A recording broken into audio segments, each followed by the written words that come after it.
जय हिंद मित्रांनो, एक्झाम जागरवर तुम्हा सर्वांचं पुन्हा एकदा स्वागत आहे. मित्रांनो, आजच्या चालू घडामोडीच्या सत्रामध्ये आपण नुकत्याच घडलेल्या घटनांवर आधारित MCQची प्रॅक्टिस करणार आहोत. यातील एक एक प्रश्न अत्यंत महत्त्वाचा आहे, त्यासाठी व्हिडिओ शेवटपर्यंत पहा व आपल्या मित्रांसोबत सुद्धा शेअर करा, जेणेकरून येणाऱ्या एक्झाममध्ये त्यांना सुद्धा याचा फायदा होईल. आणि आजच्या व्हिडिओची PDF डाउनलोड करायची असेल तर तुम्ही एक्झाम जागर या टेलिग्राम चॅनलवरून ती डाउनलोड करू शकता. पण आजची PDF कधी उपलब्ध होईल तर संध्याकाळी 6 नंतर आजची PDF या टेलिग्राम चॅनलवर उपलब्ध होईल. चला तर आपण आजच्या सत्राला सुरुवात करूया. पहिला प्रश्न पहा. कोणता देश हा सार्वजनिक आरोग्य समस्या म्हणून कुष्ठरोगाचे उच्चाटन करण्यासाठी WHO ने अधिकृतपणे प्रमाणित केलेला अमेरिका खंडातील पहिला देश बनला आहे? तर आता WHO ने चिली या देशाला अधिकृतपणे कुष्ठरोग मुक्त देश म्हणून घोषित केला आहे व असे प्रमाणपत्र मिळवणारा तो अमेरिका खंडातील पहिला देश असून जगातील असा तो कितवा देश आहे? तर चिली हा कुष्ठरोगाचे उच्चाटन करणारा जगातील दुसराच देश आहे. याआधी 2024 साली WHO ने जॉर्डन या देशाला कुष्ठरोग मुक्त देश म्हणून घोषित केलं होतं व त्यानंतर 2026 मध्ये कुष्ठरोग मुक्त होणारा चिली हा जगातील दुसरा देश ठरला आहे. चिली या देशात शेवटचा ज्ञात रुग्ण 1993 मध्ये आढळला होता. बरं, कुष्ठरोग हा आजार जीवाणूजन्य आहे की विषाणूजन्य आहे? तर कुष्ठरोग हा आजार जीवाणूजन्य आहे व तो कोणत्या जीवाणूमुळे होतो? तर मायकोबॅक्टेरियम लेप्रे या जीवाणूमुळे कुष्ठरोग होतो.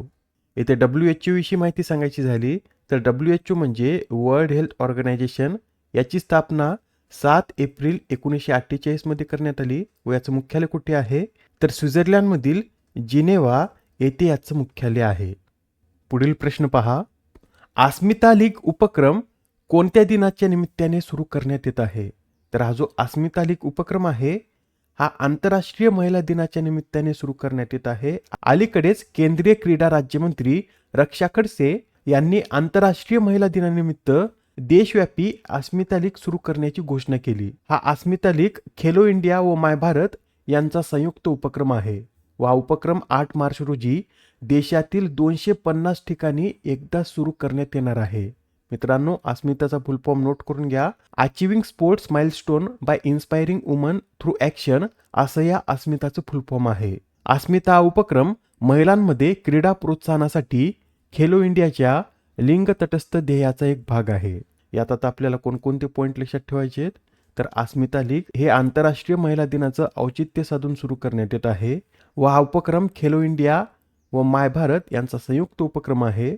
आणि आपल्याला असं सुद्धा विचारलं जाऊ शकतं की अस्मिता उपक्रम 8 मार्च रोजी देशातील किती ठिकाणी आयोजित करण्यात आला? तर हा उपक्रम देशातील 250 ठिकाणी सुरू करण्यात आला. ठीक आहे, एवढे सर्व पॉईंट तुम्ही नोट करून घेतले असतील. तर आता हा प्रश्न पहा. अलीकडील संयुक्त राष्ट्राच्या अहवालानुसार जगभरातील महिलांकडे पुरुषांच्या कायदेशीर अधिकारांपैकी सुमारे किती टक्के अधिकार आहेत? या प्रश्नाचं उत्तर आहे पर्याय क्रमांक 2, म्हणजे जगभरातील महिलांकडे पुरुषांच्या कायदेशीर अधिकारांपैकी सुमारे 64% अधिकार आहेत. तसेच या अहवालानुसार 54% देशांमध्ये बलात्काराची कायदेशीररित्या संमतीच्या आधारावर व्याख्या केलेली नाही व 44% देशांमध्ये समान मूल्याच्या कामासाठी समान मोबदल्याची कायदेशीर आवश्यकता सुद्धा नाही. या अहवालातील माहितीनुसार गेल्या 2 वर्षात लैंगिक हिंसाचाराच्या नोंदीमध्ये 87% वाढ झाली आहे. Next question. Mobile World Congress 2026चं आयोजन कोठे करण्यात आले? तर 2026 मधील मोबाईल वर्ल्ड काँग्रेसचं आयोजन स्पेन या देशात करण्यात आलं. स्पेनमध्ये कुठे? तर स्पेनमधील बार्सिलोना या शहरात ही परिषद पार पडली व ही परिषद 2 ते 5 मार्च दरम्यान आयोजित करण्यात आली होती. बरं, या मोबाईल वर्ल्ड काँग्रेसचं उद्दिष्ट काय?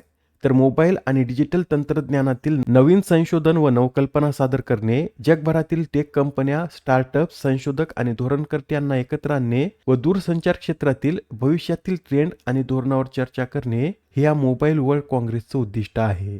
पुढची परिषद पहा. भारत स्टील शिखर परिषदेचं आयोजन कोणत्या शहरात करण्यात येणार आहे? या प्रश्नाचं उत्तर आहे पर्याय क्रमांक 1, म्हणजेच भारत स्टील शिखर परिषदेचं आयोजन आपल्या दिल्लीमध्ये करण्यात येणार आहे. मित्रांनो, भारतात प्रथमच स्टील शिखर परिषदेचं आयोजन करण्यात येत आहे व ही परिषद कधी पार पडेल? तर ही परिषद 16 ते 17 एप्रिल दरम्यान पार पडणार आहे. मित्रांनो, याआधी ज्या महत्त्वपूर्ण परिषदा पार पडल्यात त्या एकदा आपण रिवाइज करून घेऊया. जागतिक सरकार शिखर परिषद ही दुबईमध्ये आयोजित करण्यात आली. 14वे अखिल भारतीय मराठी शेतकरी साहित्य संमेलन Mahabaleshwar, Bharat AI impact expo Delhi, संयुक्त प्रादेशिक क्षेत्रीय राजभाषा परिषद त्रिपुरा, बायो एशियाच्या 23व्या आवृत्तीचं आयोजन हैदराबादमध्ये करण्यात आलं. AI फॉर ॲग्री शिखर परिषद मुंबई, केंद्रीय निवडणूक आयोग आणि राज्य निवडणूक आयुक्तांची राष्ट्रीय गोलमेज परिषद दिल्ली, जागतिक महासागर विज्ञान काँग्रेस गोवा, तर राष्ट्रीय आरोग्य मेळा 2026चं आयोजन आपल्या महाराष्ट्रामध्ये करण्यात आलं. आता हा प्रश्न पहा, भारतातील पहिली कृत्रिम बुद्धिमत्ता चालित कौशल्य गणना सक्षम कौशल्य सर्वेक्षण कोणत्या राज्याने सुरू केले? या प्रश्नाचं उत्तर आहे पर्याय क्रमांक 2, म्हणजेच भारतातील पहिले कृत्रिम बुद्धिमत्ता चालित कौशल्य सर्वेक्षण हे आपल्या महाराष्ट्रानं सुरू केलं आहे. या कौशल्य सर्वेक्षण योजनेचं उद्घाटन आशिष शेलार यांच्या हस्ते करण्यात आलं व या सर्वेक्षणाचं उद्दिष्ट 18 ते 40 वर्ष वयोगटातील तरुणांच्या कौशल्यांचे मूल्यांकन करून त्यांची रोजगार क्षमता सुधारणे हे आहे. महाराष्ट्राविषयी सुद्धा लक्षात ठेवा, महाराष्ट्राची स्थापना 1 मे 1960 रोजी करण्यात आली. महाराष्ट्राचं क्षेत्रफळ हे 3,07,713 चौरस किलोमीटर आहे, तर लोकसंख्येची घनता ही 365 इतकी आहे. महाराष्ट्राचं लिंग गुणोत्तर किती? तर 929 लिंग गुणोत्तर, तर बाल लिंग गुणोत्तर हे 894 इतकं आहे. आणि मित्रांनो, महाराष्ट्रात 6 नॅशनल पार्क आहेत व ते कोणकोणते? तर संजय गांधी नॅशनल पार्क हे मुंबईमध्ये स्थित आहे. चांदोली नॅशनल पार्क रत्नागिरी, सातारा, सांगली, कोल्हापूर या 4 जिल्ह्यामध्ये पसरलेला आहे. गुगामल राष्ट्रीय उद्यान अमरावती, पेंच नागपूर, नवेगाव गोंदिया, तर ताडोबा नॅशनल पार्क हे चंद्रपूर या जिल्ह्यात स्थित आहे. पुढील प्रश्न, अमेरिकेतील मोटाना राज्यात अलीकडेच कोणाच्या पुतळ्याचे अनावरण करण्यात आले? तर आता अमेरिकेतील मोटाना राज्यात महात्मा गांधी यांच्या पुतळ्याचं अनावरण करण्यात आलं आहे. मित्रांनो, अमेरिकेतील मोटाना राज्यात पहिल्यांदाच महात्मा गांधीचा अर्धपुतळा बसवण्यात आला, त्यामुळे हा प्रश्न महत्त्वाचा ठरतो. बरं, मोटाना राज्यात कुठे? तर मोटाना विद्यापीठातील प्रतिष्ठित माईक मॅन्सफिल्ड सेंटरमध्ये हा पुतळा बसवण्यात आला आहे. नेक्स्ट क्वेश्चन, हरिकृष्ण दुवा यांचे नुकतेच निधन झाले, तर ते कोणत्या क्षेत्राशी संबंधित होते? तर हे जे हरिकृष्ण दुवा आहेत हे एक पत्रकार होते व आता त्यांचं वयाच्या 88व्या वर्षी निधन झालं. मित्रांनो, त्यांनी द इंडियन एक्सप्रेससह 4 राष्ट्रीय भारतीय दैनिकांचे संपादक म्हणून कार्य केलेलं आहे व त्यांना 1998 साली पद्मभूषण या पुरस्काराने देखील सन्मानित करण्यात आलं होतं. त्यांनी अटल बिहारी वाजपेयी व HD देवागौडा या 2 पंतप्रधानांचे मीडिया सल्लागार म्हणून देखील काम केलं होतं. या व्यतिरिक्त त्यांनी डेन्मार्कमध्ये भारत सरकारचे राजदूत म्हणून देखील कार्य केलेलं आहे व त्यांची राज्यसभेचे सदस्य म्हणून देखील राष्ट्रपतीद्वारे निवड करण्यात आली होती. त्यांनी 2009 ते 2015 पर्यंत राज्यसभेचे सदस्य म्हणून देखील कार्य केलेलं आहे. पुढील प्रश्न, अर्थसंकल्प सोप्या भाषेत या पुस्तकाचे लेखक कोण आहेत? तर अर्थसंकल्प सोप्या भाषेत या पुस्तकाचे लेखक हे देवेंद्र फडणवीस आहेत. मित्रांनो, अर्थसंकल्प सर्वसामान्यांना समजावा यासाठी मुख्यमंत्री देवेंद्र फडणवीस यांनी हे पुस्तक लिहिलं आहे.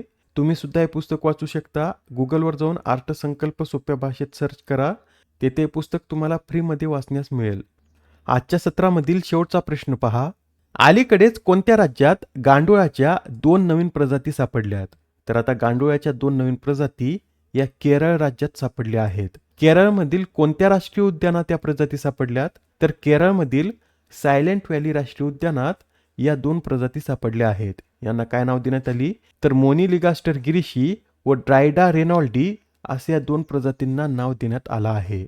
व या शोधामुळे भारतातील मान्यताप्राप्त मोनिलिगास्ट्रीट गांडूळ प्रजातींची एकूण संख्या ही 95 इतकी झाली आहे. या आधीच्या सत्रात तुमच्यासाठीचा प्रश्न होता, 4थे विश्व मराठी संमेलन कोठे आयोजित करण्यात आले? तर 4थे विश्व मराठी संमेलन हे नाशिक या शहरात आयोजित करण्यात आलं व या संमेलनाचं उद्घाटन देवेंद्र फडणवीस यांच्या हस्ते करण्यात आलं होतं. बरं, पहिलं विश्व मराठी संमेलन कुठे आयोजित करण्यात आलं होतं? तर पहिलं विश्व मराठी संमेलन हे मुंबईमध्ये आयोजित करण्यात आलं होतं. दुसरं नवी मुंबई, तिसरं पुणे व आता 4थं संमेलन हे नाशिकमध्ये पार पडलं आहे. आजच्या सत्रामधील तुमच्यासाठीचा प्रश्न पहा, कोणत्या राज्याद्वारे प्रोजेक्ट हनुमान सुरू करण्यात आला? आता या प्रश्नाचं उत्तर कमेंटमध्ये देण्याचा प्रयत्न करा. उत्तर चुकलं तरी काही हरकत नाही, कारण ज्यावेळेस तुम्हाला या प्रश्नाचं योग्य उत्तर माहीत होतं, त्यावेळेस हा प्रश्न तुमच्या दीर्घकाळापर्यंत लक्षात राहतो. तर आता पुढच्या सत्रात पुन्हा भेटूया. धन्यवाद.